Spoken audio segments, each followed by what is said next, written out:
ये स्टॉक महंगा है, ये स्टॉक सस्ता है, लेकिन कैसे पता चलेगा कि प्राइस देख के या फिर लॉजिक देख के? कैसे पता चलेगा, प्राइस देख के या फिर लॉजिक से? आज समझेंगे इन्वेस्टिंग का एक पावरफुल कॉन्सेप्ट, वैल्यूएशन और पी रेशियो।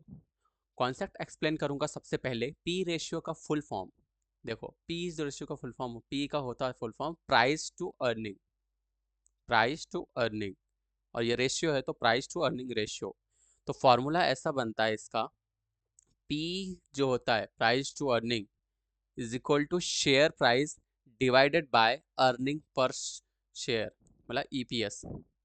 फिर से बोलता हूँ, price to earning ratio equal to share price, जितने भी आपका शेयर प्राइस होगा, divided by earning per share, मतलब कितना कमा रहे हो, है ना, एक शेयर से कितना कमा रहे हो।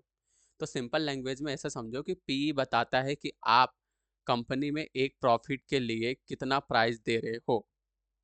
एग्जाम्पल समझो, अगर स्टॉक प्राइस 100 है, कोई सा एक ऐसा स्टॉक लिया जो उसका प्राइस क्या है, 100 है, और कंपनी 10 पर शेयर अर्न कर रही है, तो पी रेशियो कितना होगा?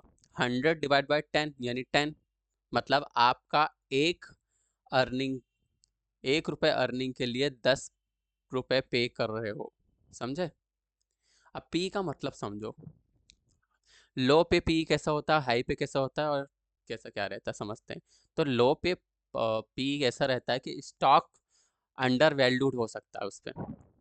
ठीक है, स्टॉक जो होता है वो अंडर वैल्यूड हो सकता है, या कंपनी में प्रॉब्लम हो सकती है लो पे। और हाई पी पे मार्केट फ्यूचर ग्रोथ एक्सपेक्ट कर रहा है, या स्टॉक ओवर वैल्यू हो सकता है। अब इंपॉर्टेंट चीज़ समझो कि हाई पी, जो हाई पी होता है वो हमेशा महंगा नहीं होता। हाई पी हमेशा महंगा नहीं होता, और जो लो पी होता है वो हमेशा सस्ता भी नहीं होता। तो कॉन्टेक्स्ट मैटर करता है। अब रियल एग्जांपल से समझो इसको, रियल एग्जांपल से, कि ग्रोथ कंपनी का पी 40 से 60 हो सकता है, स्टेबल कंपनी पी 15 to 25, है ना। स्टेबल कंपनी का पी कितना होता है? 15 to 25।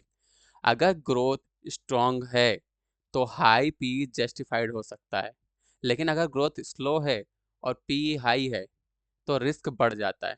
अब जो कॉमन मिस्टेक लोग करते हैं मैं वो बता देता हूँ। तो सिर्फ लो प्राइस पी देख करके इन्वेस्ट करना, सेक्टर कंपैरिजन इग्नोर करना, अर्निंग ग्रोथ चेक ना करना, है ना, मार्केट सेंटिमेंट को इग्नोर करना, तो यही सबसे बड़ी गलती होती है जो लोग करते हैं। स्टॉक सस्ता लग रहा है तो मस्त बस प्राइस देखकर और डिसीजन ले लेना, गलत, ऐसा नहीं करते। अब स्मार्ट स्ट्रेटेजी जो मैं आपको बताने वाला हूँ और आपको फॉलो भी करना है, 5 स्ट्रेटेजी बताने वाला हूँ। पहली स्ट्रेटेजी रहेगी कंपनी का अर्निंग ग्रोथ चेक करो। दूसरी स्ट्रेटेजी रहेगी सेम सेक्टर के स्टॉक का पी कंपेयर करो। तीसरी हिस्टोरिकल पी रेंज देखो। चौथी फ्यूचर पोटेंशियल समझो अच्छे से। और पांचवी वैल्यूएशन प्लस फंडामेंटल्स दोनों देखो। अब एक गोल्डन रूल बताना चाहूंगा, गोल्डन रूल सुनो। गोल्डन रूल ये है कि प्राइस वो है जो आप पे करते हो। प्राइस वो है जो आप पे करते हो, वैल्यू वो है जो आपको मिलती है। समझे?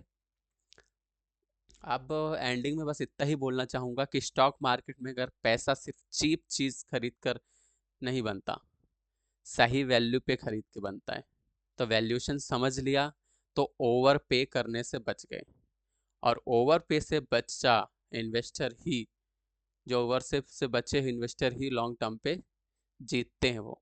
तो आपको, अगर आपको जीतना है तो ओवर पे से बचना होगा। ठीक है, तो बस मैं सीखता हूँ और तुम्हें सिखाता हूँ।